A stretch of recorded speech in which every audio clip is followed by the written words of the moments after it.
Bom dia, meu nome é Joaquim Procópio. Nós vamos continuar hoje com a parte 3 da gênese da diferença de potencial transepitelial.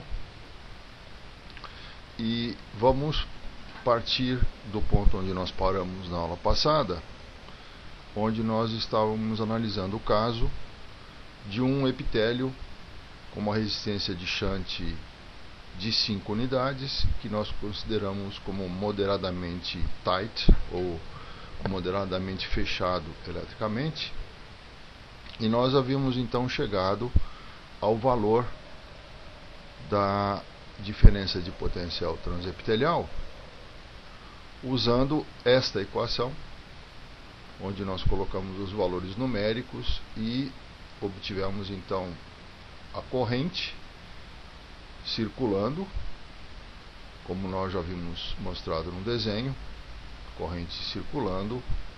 Não vamos repetir isso agora, depois eu vou mostrar um outro desenho. Então, multiplicando esta corrente circulante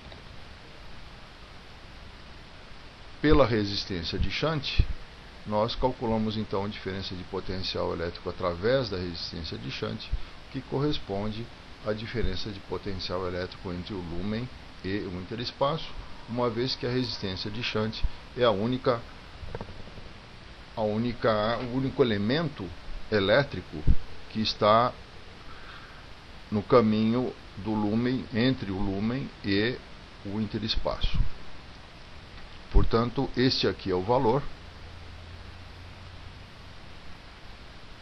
da diferença de potencial transepitelial que nós calculamos. E como eu falei para vocês, isso não é suficiente, porque embora o nosso objetivo tenha sido alcançado, o cálculo da ADP, nós precisamos analisar com calma, com mais cuidado, o que acontece nas barreiras, ou seja, na barreira apical e na barreira da membrana basolateral. A análise das diferenças de potencial nessas barreiras é muito importante para que o aluno possa entender o mecanismo de gênese da diferença de potencial transepitelial. Então nós vamos ver o que acontece agora em relação à diferença de potencial através da membrana basolateral.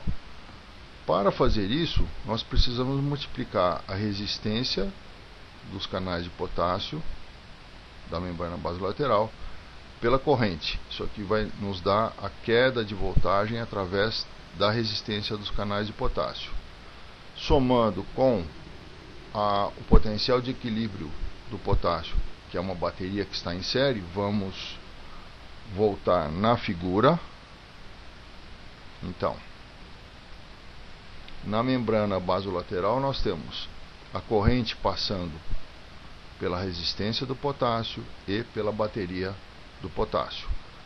A diferença de potencial entre esse ponto e esse ponto é dada pela soma das diferenças de potencial na resistência, que é essa resistência de potencial na resistência, o produto da corrente pela resistência, mais a diferença de potencial na bateria. Então nós temos aqui a diferença de potencial. Vamos voltar a aumentar. Infelizmente a gente tem que trabalhar um pouco com esse zoom. Então, esta aqui é a resistência do potássio multiplicada pela corrente circulante, menos a força eletromotriz da bateria do potássio. Nós vamos chegar nesse valor.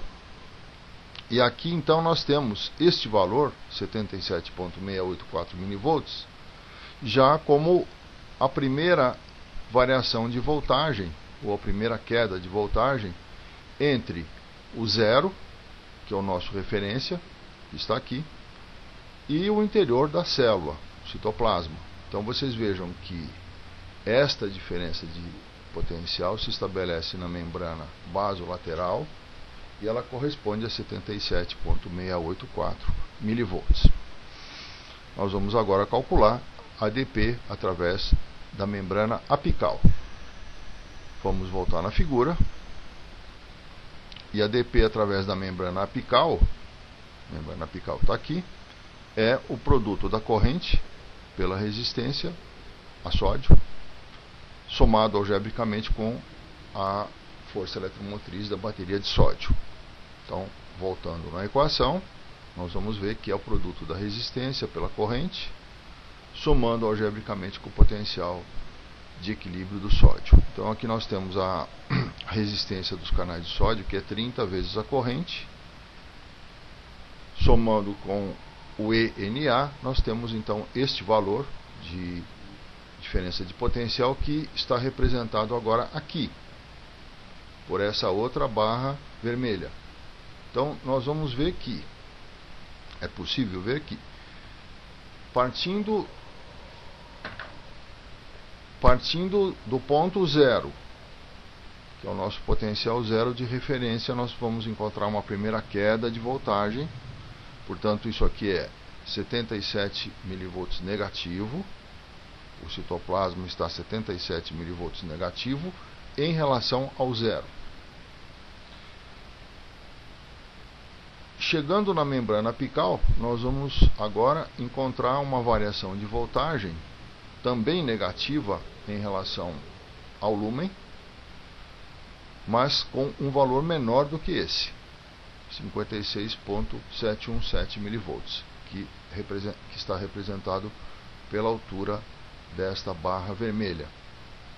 Então vejam, se nós partindo do zero descemos 77, um período de voltagem constante dentro do citoplasma, e agora subimos 56, evidentemente nós vamos chegar num valor que é este número menos este número, que é então os 20,967 mV, que está aqui.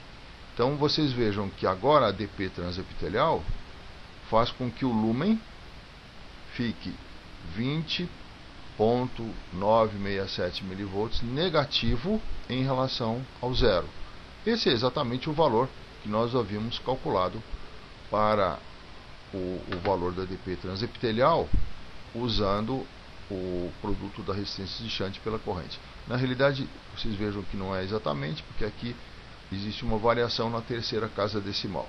É por essa razão, entre outras, que eu gosto de fazer os cálculos usando várias casas decimais, para que a gente possa analisar, então, comparar os valores obtidos usando as diferentes abordagens. Evidentemente que esse valor aqui tem que ser igual a esse valor aqui, porque eles se referem ao mesmo valor do potencial do lúmen, potencial elétrico do lúmen, relativo ao potencial elétrico zero.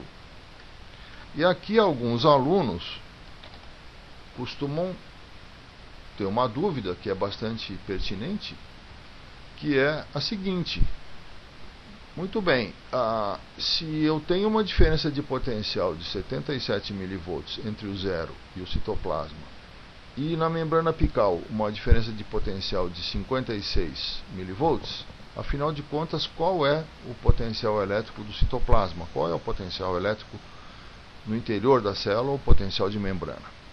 Bem, aqui nós podemos fazer a comparação com uma situação mais próxima da vida real, onde foi cavada uma vala num terreno em declive. Então aqui vocês podem ver que essa aqui é a vala, e desse lado a vala tem esta profundidade, quando medida a partir desse lado. Mas quando medida a partir desse lado, ela tem uma profundidade menor. Então, qual é a profundidade da vala? Bem, depende do local onde nós medimos. No caso, então essa vala, na realidade, ela tem duas profundidades, né? Uma tomada em relação a esse lado e uma tomada em relação a esse lado. Mas, aqui seria então o lado do interstício, o lado do lúmen e aqui a célula.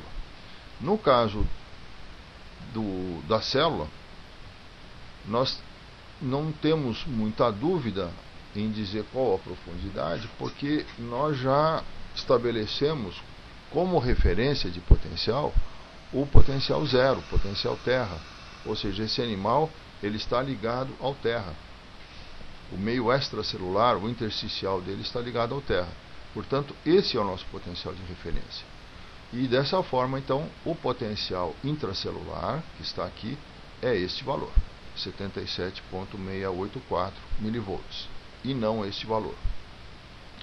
Agora, do ponto de vista experimental, em fisiologia renal, por exemplo, supondo que isso aqui seja um túbulo renal, o que se costuma medir com mais facilidade ou com mais rotina é a diferença de potencial transepitelial mesmo, perfurando o túbulo renal com um microeletrodo e medindo o potencial no lúmen em relação ao potencial externo, potencial do interstício. E quando se faz isso, então, nós temos acesso a esta diferença de potencial, que nesse caso, então, tem o valor de menos 20 milivolts. O nosso próximo caso, que nós vamos apenas iniciar a discussão, porque não teremos tempo de terminar a sua análise, vai ser o chamado epitélio Leake, que é um epitélio mais frouxo, por exemplo, encontrado no início do túbulo proximal. Vocês não devem se preocupar muito em associar esses números com diferentes regiões, especificamente de epitélios, ou com epitélios específicos, porque, como eu falei, todos esses esquemas são hipotéticos e esses valores são hipotéticos, embora eles guardem alguma semelhança com os valores reais. A finalidade desses esquemas e desses valores numéricos é fazer o aluno entender o que acontece numa situação hipotética.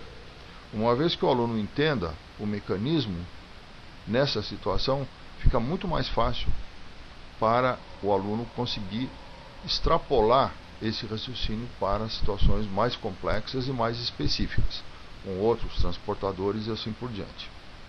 Então, agora, nesse epitélio, que é o epitélio Leake ou epitélio frouxo, nós temos uma resistência de shunt muito baixa. As resistências a sódio e potássio continuam tendo seus mesmos valores. Aqui nós temos também os potenciais de equilíbrio de sódio e de potássio. E agora nós vamos ver como podemos calcular a corrente usando esses novos valores e na realidade a fórmula da corrente é a mesma, porque nós temos os mesmos elementos, apenas os valores numéricos são diferentes. Então o que mudou aqui foi a resistência de shunt, que agora tem uma unidade apenas, e a corrente através do circuito, a corrente que circula, é agora 4,7 unidades de corrente, e se vocês compararem com a corrente anterior, vocês vão ver que ela é maior. A outra corrente era 4,1 alguma coisa, não me lembro. Então, aqui nós temos agora a equação que nos dá a diferença de potencial transepitelial, calculada da maneira mais simples, ou mais rápida, que é simplesmente multiplicando a resistência de shunt pela corrente circulante. A resistência de shunt agora é 1 unidade, a corrente circulante é 4,7 unidades, então aqui nós vamos ter 4,7 milivolts, e essa é a DP transepitelial. Então, a primeira coisa que a gente percebe aqui é que agora no epitélio Leake, a DP transepitelial é muito menor, ela é muito próxima de zero. Uma outra coisa importante em relação a esses valores de DP que eu estou colocando aqui é que essas casas decimais, a partir da primeira casa, não tem muito significado experimental, porque não é possível medir experimentalmente DPs na segunda casa. Apenas 4,7 milivolts é o máximo de precisão que a gente consegue numa DP. Então nós vamos terminando por aqui e vamos começar a próxima aula a partir dessa análise, para chegarmos então ao mesmo valor do potencial, da diferença de potencial transepitelial. Muito obrigado e bom dia para vocês.